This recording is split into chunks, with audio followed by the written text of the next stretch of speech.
Inner wheel club की वे अध्यक्ष रहीं।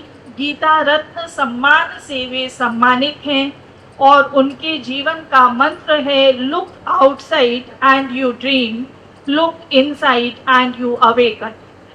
तो ऐसी हमारी भगिनी स्मिता बत्रा जी को मैं अब आमंत्रित करती हूँ कि वे मंच पर आएं और गीता विषयक उद्बोधन से हमको लाभान्वित करें। देवसुतं देवं कंसचाणूरमर्दनं देवकी परमानन्दं कृष्णं वन्दे जगद्गुरुम् अखण्डमण्डलाकारं व्याप्तं येन चराचरं तत्पदं दर्शितं येन तस्मै श्रीगुरुवे नमः। आज गुरुजी के 136वें जन्मदिन दिवस पर और 27वें गीता कॉन्फ्रेंस में आज आप लोगों ने मुझे आमंत्रित किया है कुछ कहने के लिए, तो ये मुझे बहुत एक अपना सौभाग्य लग रहा है। इतने ज्ञानी स्वामी जी और इन सबको कल भी हमने सुना और आज भी सुनेंगे। अच्छा है आपने मुझे सबसे पहले कहने का मौका दिया, क्योंकि उनके बाद फिर मैं कुछ बोलने के लायक नहीं रहती। Thank you so much Raman ji, Anil ji and all trustees जिन्होंने हमें इस लायक समझा। मैं हमेशा कहती हूँ कि ये मनुष्य जन्म बहुत दुर्लभ है, बहुत दुर्लभ है। हमें ये मनुष्य जन्म मिला है, ये हमारे एक बहुत बड़ा वरदान है हमारे पर। हमने बहुत अच्छे कुछ तो कर्म किए हैं जो हम यहाँ तक पहुँचे हैं। उसके बाद अगर हमें गीता पढ़ने का शौक़ होता है, इस तरफ हमारे मन की उत्कंठा होती है कि हम कुछ करना चाहें, ये और भी अच्छी बात है। और फिर उसके बाद हमें कोई अच्छा गुरु मिले, कोई मार्गदर्शक मिले जो हमें इस रास्ते में आगे अग्रसर करने में मदद करे, ये मिलना तो एक सबसे बड़ा सौभाग्य है। और मैं समझती हूँ एटलीस्ट वहाँ तक जो सौभाग्य की बात है वो श्री गुरुदेव जी के संपर्क में आने से मुझे मिला है। और जब पहली बार मैं उनको मिली थी, मुझे लगा कि ये स्वामी जी हैं, कुछ तो बातें ऐसे करेंगे, कुछ करेंगे, हम उनसे उनके पास बैठेंगे तो हम उनको कहते थे स्वामी जी कुछ तो बताइए, इसे गीता पढ़ते हो? मैंने कहा संस्कृत पढ़ी है लेकिन गीता नहीं पढ़ी है। तो उन्होंने कहा गीता पढ़ो। और ये मैं कहती हूँ कम से कम 1989 की बात है। और तब उन्होंने जब कहा गीता पढ़ो, और तब से हमने गीता हाथ में ली। एंड थैंक्स टू दी अम्बो फैमिली हम इस गीता के साथ ऐसे जुड़ गए और फिर उसमें थोड़ा आगे बढ़ने की कोशिश करी। लेकिन गीता पढ़ना और गीता के अंदर जाना, ये हर एक कोई अपने अपने काबिलियत के हिसाब से करता है, अपनी अपनी कैपेसिटी होती है, हर कोई अपनी समझ से समझता है इसे। जैसे हम कहते हैं कि आकाश, आकाश मीन्स स्पेस। स्पेस में हमने मच्छर को उड़ते हुए देखा है, मक्खी को उड़ते हुए देखा है, गीद को भी उड़ते हुए देखा है। हर कोई अपनी अपनी काबिलियत के हिसाब से उसी स्पेस में ऊंचाई भरता है, हर कोई वहाँ तक नहीं पहुँच सकता। उसी तरह गीता अध्ययन में भी हर कोई अपने अपने हिसाब से इसमें जो मिलता है वो समझने की कोशिश करता है, और मैंने भी कुछ ऐसा ही प्रयत्न किया है। अब क्योंकि टॉपिक है 16वां अध्याय और कल से हम इसी अध्याय पर बात कर रहे हैं, तो मैंने सोचा पहले थोड़ा 16वें अध्याय पे ही बात कर लेते हैं। यहाँ पर भगवान ने हमें दैवी और आसुरी संपदा के बारे में बताया है। दैवी गुण, दैवी मतलब जिसको इंग्लिश में हम कहते हैं डिवाइन, जो हमें परमात्मा की तरफ अग्रसर करते हैं, और आसुरी जो हमें वहाँ से दूर करते हैं। अब इन दोनों गुणों को इस अध्याय में भगवान का हमें समझाने का मकसद क्या है।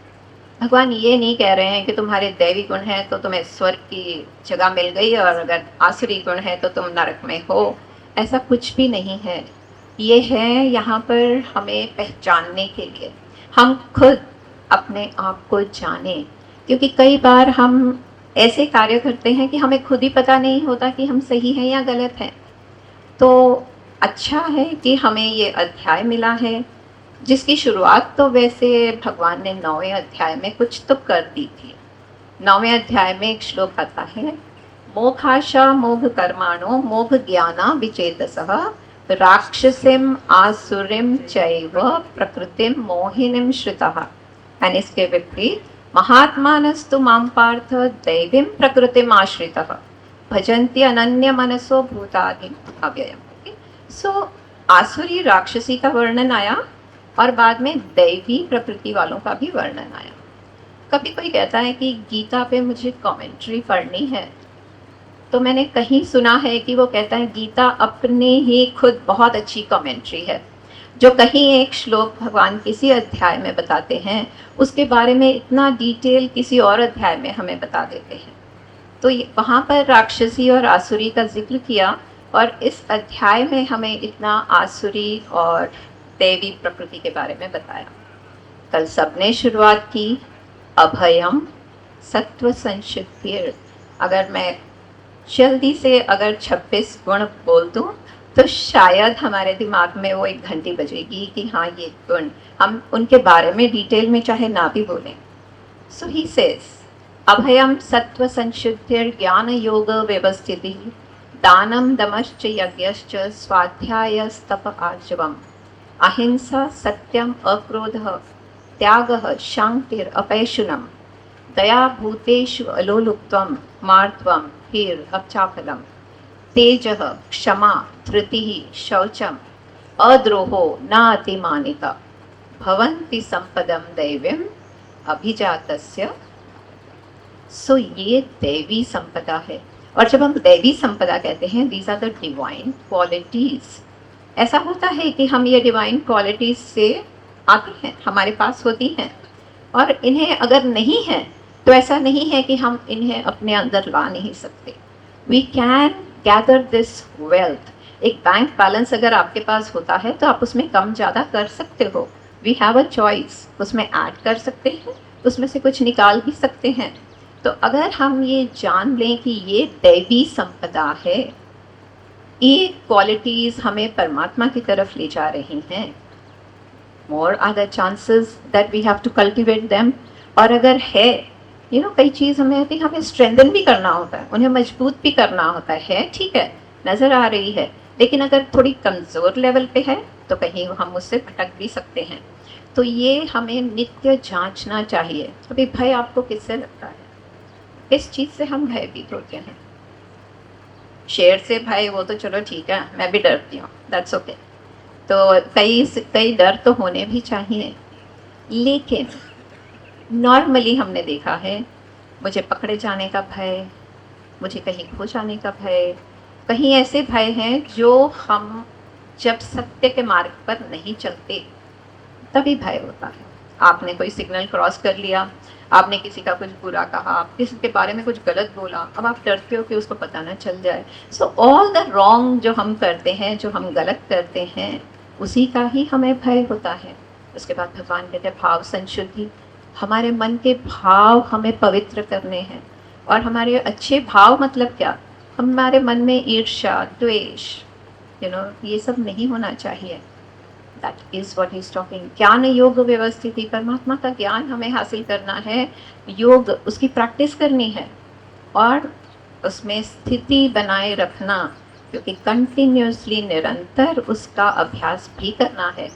एक बार हमने हासिल किया ज्ञान तो ये नहीं कि बस हो गया हमारा काम, निरंतर उसे करते रहना है। जो 6ठे अध्याय में भी भगवान कहते हैं अभ्यास, रात को इतना अच्छा समझाया हमें अभ्यास पे, रिपीटेडली हमें वही करना है। तो ये क्वालिटीज़ और हमारे में स्ट्रेंथन हो जाएंगी। सत्य, अक्रोध, क्रोध तो चलो नर्क का द्वार, वो तो भगवान बाद में बता ही रहे हैं। तेजः, क्षमा, ये सब अच्छी क्वालिटीज़ हैं और ये जो संस्कृत में कही गई हैं हिंदी में भी हम समझ सकते हैं। लेकिन इसके बाद भगवान आसुरी प्रवृत्तियाँ बताते हैं। अब हम कहेंगे गीता में आसुरी प्रवृत्तियाँ क्यों? अब कई बार आसुरी प्रवृत्ति होती है हमें, लेकिन वी आर नॉट अवेयर, हमें पता नहीं होता। तो आसुरी प्रवृत्ति क्या है वो समझना भी बहुत ज़रूरी है। हमें तो लगता है हम तो सब कुछ सही कर रहे हैं, लेकिन हम सब सही कर रहे हैं वो किस हिसाब से, वो हमारी सोच है। क्या वो सच में सही है, ये कौन तय करेगा? सो भगवान इज टॉकिंग अबाउट द आसुरी क्वालिटीज यहाँ पर। और 5 तो बताई, दंभो दर्पो अभिमान एंड क्रोध पारुष्यमेव च और अज्ञानम, ये आसुरी प्रवृत्तियां हैं। लेकिन इसके बारे में हम कहते हैं अच्छा इसको बारीकी से जब समझें तो भगवान ने पूरा अध्याय इसको दे दिया है। क्योंकि क्रोध गलत है, अहंकार गलत है, लेकिन हमें पता ही नहीं होता कि कब हम अहंकार कर रहे हैं। छोटी छोटी बातों में, मैंने ये दिया, मैंने ये किया, मैं ये करूँगी, मैंने इतना धन एकत्रित किया है, मेरे पास इतना है, मैं और अर्जित करूँगी, मेरे पास और भी हो जाएगा। हम सोचते हैं इसमें गलत क्या है, बट दिस इज एन आसुरी प्रवृत्ति। इसलिए हमें इन प्रवृत्तियों को बारीकी से पहचानना बहुत जरूरी है। That is why this chapter, इसका महत्व बहुत है। हम सोचते हैं कि क्यों आसुरी प्रवृत्तियों के बारे में जाने, हम तो इनसे दूर रहना चाहते हैं, लेकिन पता नहीं होगा कि क्या है तो उससे दूर कैसे होंगे, हमें वो भी जानना जरूरी है। सो भगवान बाद में कहते हैं कि आसुरी प्रवृत्ति वाले जो अहंकारम, बलम, दर्पम, कामम, क्रोधम, ये सब करते करते बार बार ऐसे ही कर्म करते हैं। क्रोध से, अभी क्रोध हमने कहा बहुत बुरा है। क्रोध मैं हमेशा इनको कहती हूँ, हमेशा कहता है मुझे बहुत गुस्सा आता है। मैंने कहा एक लाइन आप बदल दो ना, आप क्यों कहते हो गुस्सा आता है? वो कोई मेहमान है क्या बाहर से आता है? आप खुद ही तो करते हो। तो जब आप रिस्पॉन्सिबिलिटी लोगे कि मैं क्रोध कर रही हूँ तो आप उसके बारे में कुछ कर सकते हो। जब आप कहते हो आता है तो जैसे कोई मेहमान है, जब मन किया आ जाएगा और जब मन किया चला जाएगा, ऐसा नहीं है। क्रोध के लिए भी we all have to work on it. ऐसे ही हर एक जो नेगेटिव क्वालिटी यहाँ पर बताई है उस पर हमें बहुत बहुत विशेष ध्यान देना है। ईश्वरो हम भोगी, मैं ईश्वर हूँ, मेरे से बड़ा कोई नहीं है, मैं बहुत मेरे इतने कॉन्टैक्ट्स हैं। कोई छोटा सा काम होता है हम कहते हैं ईमानदारी से करें, अरे नहीं नहीं छोड़ो, मेरा तो बहुत कॉन्टैक्ट है, मैं इसको जानता हूँ, मैं उसको जानता हूँ। All the time they are giving you those explanations कि मेरे बहुत बड़े कॉन्टैक्ट्स हैं और मैं सब कुछ हासिल कर सकता हूँ। इसके बाद भगवान कहते हैं नरक के द्वार, 3 नरक के द्वार हैं, कामः, क्रोधः तथा लोभः। एक्चुअली देखें ना तो क्रोध और लोभ कामना से ही उत्पन्न होते हैं। अगर हमें 3रा अध्याय याद होगा तो वहां पर अर्जुन प्रश्न पूछता है भगवान से, अथ केन प्रयुक्तोयम पापम चरति पुरुषः अनिच्छन अपि वार्ष्णेय बलादीव नियोजितः। क्या ऐसा कारण है कि मनुष्य न चाहते हुए भी गलत काम करता है? न चाहते हुए मतलब डेफिनेटली वो जानता है कि यह काम गलत है, लेकिन फिर भी वो करता है। तो ऐसा क्यों करता है? तो भगवान ने कहा काम एष क्रोध एष रजोगुण समुद्भवः। ये रजोगुण से उत्पन्न होने वाला काम क्रोध है। महाशनो महापापमा, और ये ऐसा है, ये काम, ये डिज़ायर, जितना आप इसको फीड करोगे, एक पूरा करोगे दूसरा आएगा, दूसरा करोगे तीसरा आएगा, न पूर्ति होती इसकी। इसको अनल जैसे कहते हैं, अनल मीन्स फायर एक्चुअली, अलम नहीं है उसका है, मतलब फायर विल नेवर से बस, उसको जितना डालते जाओ वो और भभकता है। तो ये कामना भी ऐसी चीज़ है। कामना की पूर्ति हुई और होता है ठीक है, इतना मिला तो और भी मिल सकता है, तो फिर लोभ आता है। और अगर ना पूरी हुई तो क्रोध आता है। So all the 3 are actually, कामना से ही क्रोध और लोभ उत्पन्न होता है। तो हम तो कहते हैं ये तो 3 नरक के द्वार हैं। भगवान ने कहा नरक के द्वार हैं मतलब ये हमसे बहुत गलत काम कराते हैं। ऐसे नहीं है कि ये 3 खुद में ही गलत हैं। कामना है, लोभ है, क्रोध है, इसके वश में आकर आप बहुत सारे ऐसे काम करोगे जो आपको नहीं करने चाहिए। हम हमेशा इनके जैसे बोलते हैं ना, इनके कब्जे में आ जाते हैं। तो उसके बाद हम अपना स्वभाव हमारा और नीचे नीचे गिरने लगता है। अब ये क्वालिटीज़, ये हमें जो गुण ये सब अपनाने हैं, हम सोचते हैं अपने आप हो जाएंगे। अपने आप कुछ नहीं होता। अगर एक किसान कुछ उगाने जाता है ना, अगर वो ज़मीन खाली रह जाए तो वहाँ पर भी घास फूस ही उगने लगता है। ऐसे ही अगर हमारा मन ऐसे ही छोड़, क्योंकि एक बार ऐसी मैंने कहानी देखी, कहानी नहीं एक्चुअली इंस्टेंस है ये, कि कोई बुजुर्ग दादाजी थे, ओके, और उनका 3 साल का बच्चा है। उसको वो कुछ गीता के बारे में समझा रहे हैं, कुछ पढ़ा रहे हैं, और कोई आता है और कहता है, अरे साहब छोड़ो ना, अभी से क्या इसके दिमाग में ये सब डाल रहे हो, अपने आप समय आएगा तो वो सब सीख लेगा। ऐसे अपने आप कुछ नहीं होता है, अपने आप सिर्फ घास फूस ही उगता है। अगर हमें कुछ उपजाऊ ज़मीन पर कुछ उगाना है तो उसे खेती बाड़ी, उसकी देखभाल शुरुआत से करनी पड़ती है। ऐसे ही हमारा मन है, इसमें कुछ भी उगता रहेगा, अगर हम इसको संभालेंगे नहीं तो ऑल द टाइम हमें इसके ऊपर नज़र बनाए रखनी है। कुछ भी होता है तो हमें देखना है कि हमारे मन में कौन से विचार आ रहे हैं।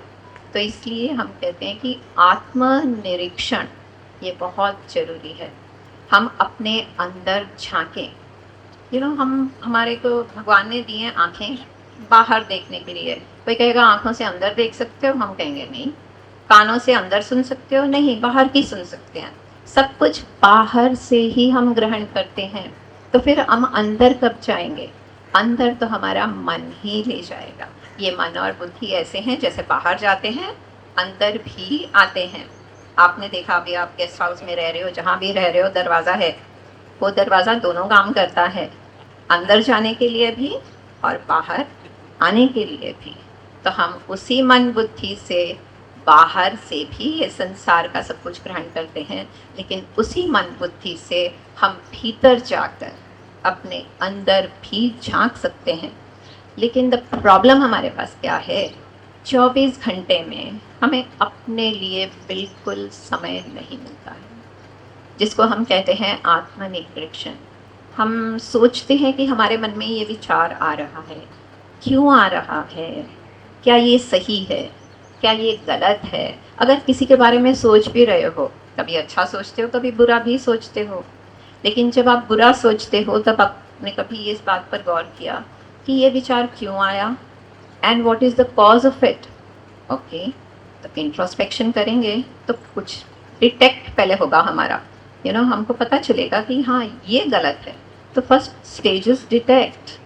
हम तो ऐसे कि हमें पता ही नहीं। देखो अभी supposing we have any sickness, you are going on everything fine, but unless you go for a blood test, unless you go for an x-ray, unless you go for your MRI, आपको पता नहीं चलता कि अंदर क्या चल रहा है। तो हमें मन में भी अंदर क्या चल रहा है उसके लिए अंदर जरा देखने की बहुत ज़रूरत है, और अपने लिए समय निकालेंगे, अंदर झांकेंगे, तो वी विल डिटेक्ट कि हाँ ये कुछ तो है। You have to become aware this is what is wrong. उसको अब क्या करना है, अब कुछ गलत है, अगर कुछ घर में आ गया है, अगर गलत बीमारी आ गई है, एलिमिनेट, उसको निकालने की कोशिश करनी है, हमें उसको निकालनी है। और उसके बाद कुछ हेल्दी, अब डॉक्टर कहेगा कुछ हेल्दी डाइट भी लीजिए, तो हम भी कोशिश करेंगे कि उसको तो निकाला है, अब कुछ अच्छे गुण अपनाने की कोशिश करें। और जब अच्छे गुण अपनाएंगे, ये भी इट्स नॉट गोइंग कि भाई चलो एक बार आज मैंने सोच लिया और वो क्या, उस पर हमें बहुत अभ्यास करना पड़ेगा, बहुत प्रैक्टिस करनी पड़ेगी उस चीज़ की, तभी वो होगा। और दिस इंट्रोस्पेक्शन जब हम कहते हैं ना, अंदर आत्मनिरीक्षण, ये हर एक के लिए बहुत बहुत ज़रूरी है। मैंने आपको काम क्रोध लोभ बताया ना, उसमें भी क्या है, होता क्या है कि जो बाहर से आया है उसका तो हमें पता होता है, ओके, आगे ऊपर जो हम कर सकते हैं वो सब की कोशिश करते हैं, अंदर क्या है वो हमें पता नहीं होता। इसी से वो 3 कुत्तों की कहानी है, आई थिंक काफ़ी लोगों ने सुनी भी होगी। एक गांव में एक कुआं होता है और उसमें 3 कुत्ते गिर जाते हैं इकट्ठे, कुछ भागते भागते, कुछ खाते या किसी के पीछे भागते, they go into the well, okay, गिर गए अंदर। अब अंदर नीचे चले गए उसकी बहुत 4-5 दिन बाद मर गए अंदर, उसकी बहुत स्मेल आनी शुरू हो गई। अब वो जाते हैं किसी इधर-उधर सब जगह जाते हैं और पूछते हैं कि ये पता नहीं इस कुएँ से हम तो रोज़ अच्छा पानी पीते थे, अब पता नहीं क्या हो गया, बहुत बदबू आ रही है इसमें। कोई कहता है कि आप उसमें केवड़ा डालो, कोई कहता है आप गंगा जल डालो, कोई कहता है कोई और परफ्यूम डालो, कोई और प्यूरीफायर डालो, उसमें सब कुछ डालने की बात कर रहे हैं। आखिर बहुत ज्ञानी संतों के पास पहुँचे। उन्होंने कहा कि उसके अंदर जो 3 कुत्ते थे वो कहाँ हैं? तो बोले वो तो उसके अंदर ही हैं। ओके, तो अगर ये काम, क्रोध, लोभ, ये 3 कुत्ते हमारे अंदर रहेंगे तो ऊपर से हम कितना भी यज्ञ दान, देखो हर एक चीज़ 3-3 में आती है। काम, क्रोध, लोभ आया, भगवान क्या कहते हैं? इनको त्यजो। भगवान करने को क्या कहते हैं? यज्ञ दान तप। लेकिन अगर काम, क्रोध, लोभ को निकाला नहीं, सिर्फ त्यजिए, you have to remove them, अपने अंदर होने नहीं चाहिए। अगर ये हैं और ऊपर से आप करते जा रहे हो, क्या कर रहे हो? यज्ञ कर रहे हो, दान कर रहे हो, तप कर रहे हो, आप सोच रहे हो बहुत अच्छे कर्म कर रहे हैं।